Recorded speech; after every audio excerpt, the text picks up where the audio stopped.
तो बच्चों, आज हम अपने लेक्चर में लेकर आए हैं क्लास 11th की लंबवत अक्ष प्रमेय और समांतर अक्ष प्रमेय। क्या होता है? हमने कथन पहले से लिखा है। किसी भी वस्तु या निकाय जो एक तल में स्थित हो, यानी ये 2D शेप्स के लिए लगता है, से होकर जाने वाले दो लंबवत अक्षों के जड़त्व आघूर्ण का योग उस तल के लंबवत अक्ष के जड़त्व आघूर्ण के बराबर होता है। ये मैंने कथन लिख लिया। अब इसको सत्यापित करते हैं और प्रूफ करते हैं। जैसे कोई एक्स वाई तल में, ये एक्स एक्सिस है, ये अपनी वाई एक्सिस है। इस तल में कोई ऑब्जेक्ट पड़ा है, इससे इन दोनों एक्सिस के जड़त्व आघूर्ण, इन दोनों एक्सिस के सापेक्ष इस वस्तु का जड़त्व आघूर्ण हो जाएगा आई एक्स प्लस आई वाई, या फिर आई वाई प्लस आई एक्स।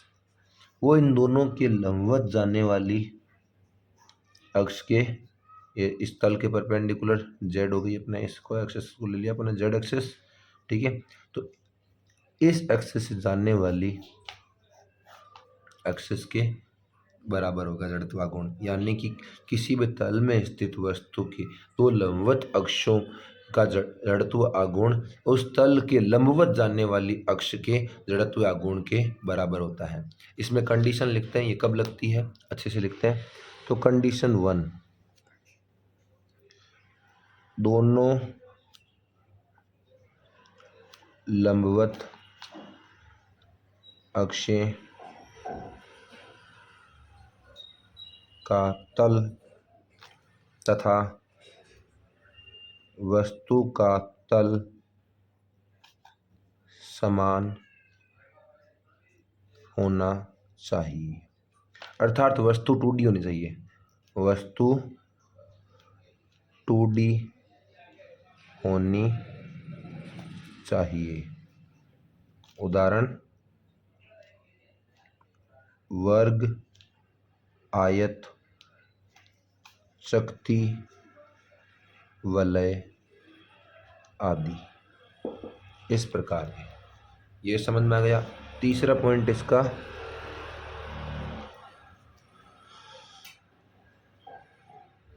तीसरी अक्ष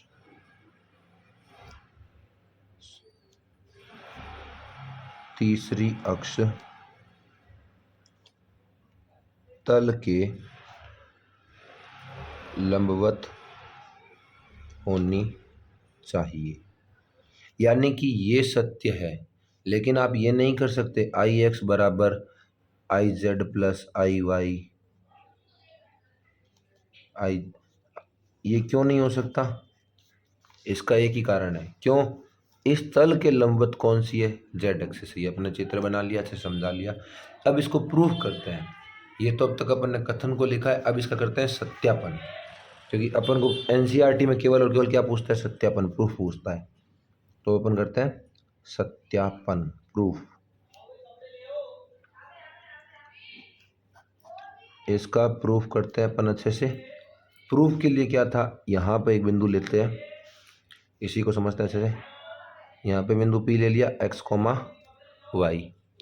बिंदु x, y लिया, तो ये दूरी कितनी हो गई? x। ये दूरी कितनी हुई? y। तो जब अपन निकालेंगे अपन आराम से, और ये दूरी कितनी हो गई? r। इसको और बड़ा करते हैं।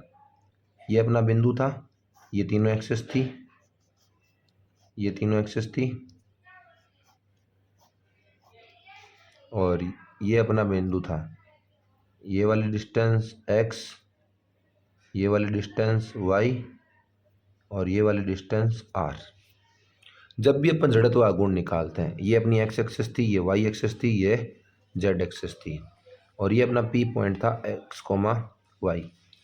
जब अपन यहाँ पे m द्रव्यमान का कण है, जब अपन आई एम निकालेंगे, सॉरी आई एक्स, एक्स अक्ष का, तो वो क्या आ जाएगा? m x अक्ष ये रही, इससे दूरी कितनी है? y।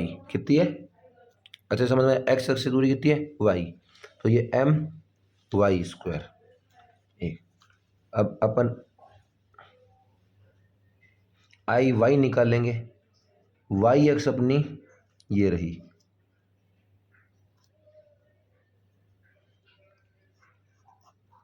यहाँ तक जाएगा, ठीक है।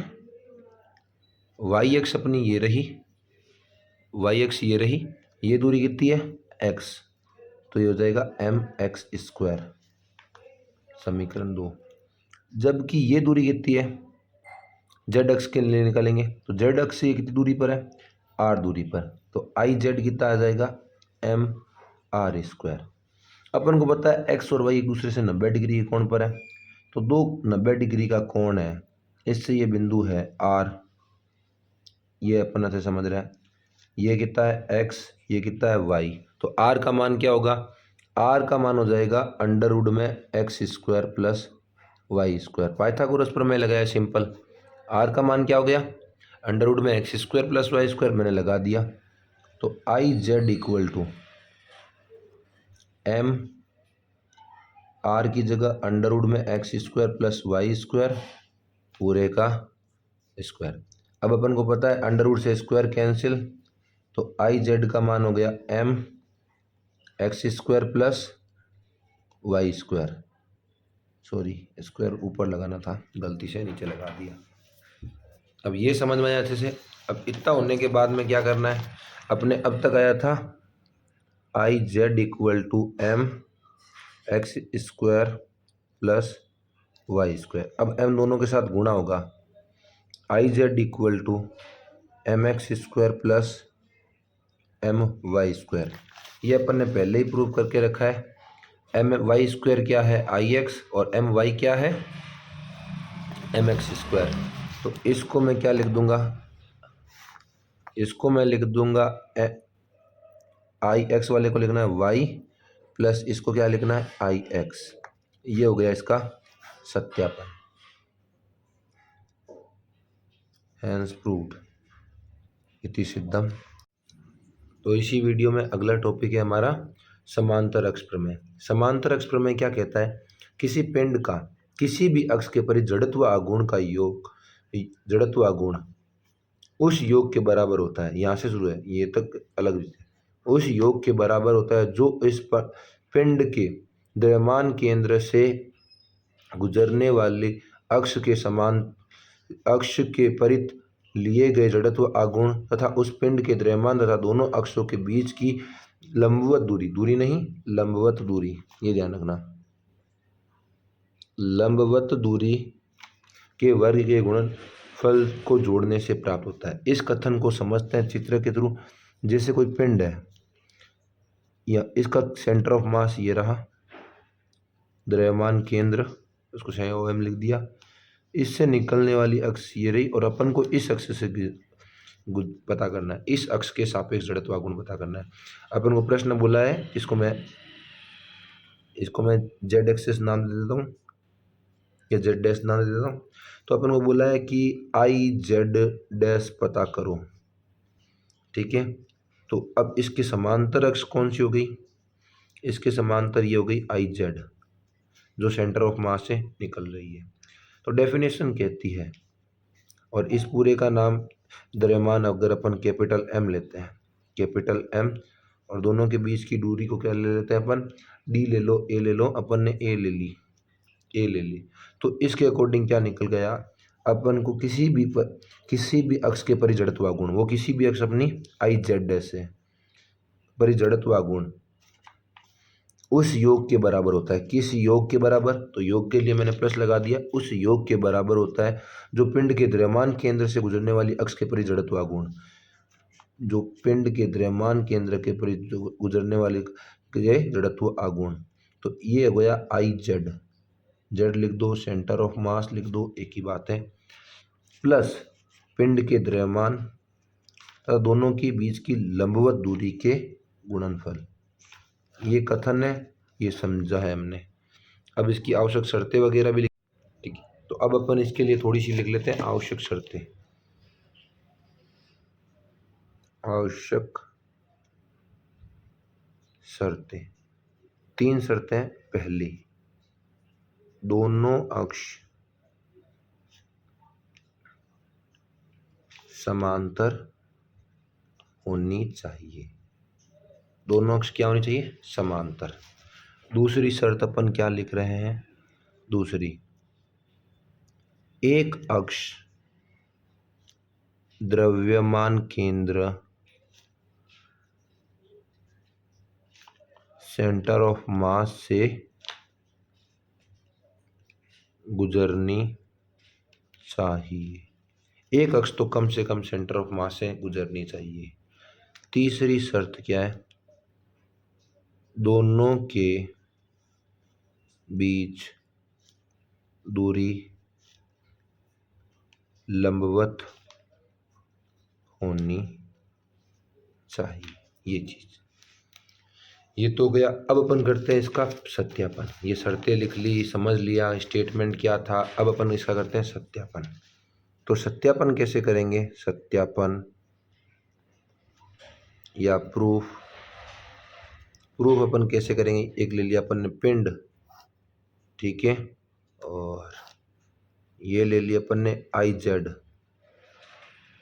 ये ले लिया अपन ने I Z centre of mass, ये रहा। अब ये हो गई अपनी आई जेड डैश, ये अपनी जेड डैश एक्सिस है, तो अपन को इसके सापेक्ष निकालना है। दोनों के बीच की दूरी कितनी है? दोनों के बीच की दूरी है a, और यहाँ पे कोई पिंड है जो सेंटर ऑफ मास से r दूरी पर है, dm मास का। तो इसका इससे कितना हो गया? ये a, तो इससे ये हो गया a प्लस r डिस्टेंस पे। तो अपन नॉर्मल तरीका लगाते हैं, अपन लिख देते हैं आई जेड बराबर I Z equal to D M R square, यही है अपना। जबकि आई जेड डैश क्या आया? आई जेड डैश अपने आया डी एम, ये ए और ये आर, ये डिस्टेंस कितनी हो गई? A plus R, A plus R का होल स्क्वायर। ये एकदम अच्छे समझ में आया। ए प्लस बी के होल स्क्वायर से इसको खोल दो, ये डी लगा दो साथ में। तो उसके बाद में ए प्लस बी ए होल स्क्वायर से खोला, ए स्क्वायर आर स्क्वायर 2ar, क्या आया? 2ar। डी एम सब में मल्टीप्लाई होगा, D I Z equal to D M A square plus D M R square plus D M 2ar, ये आ गया।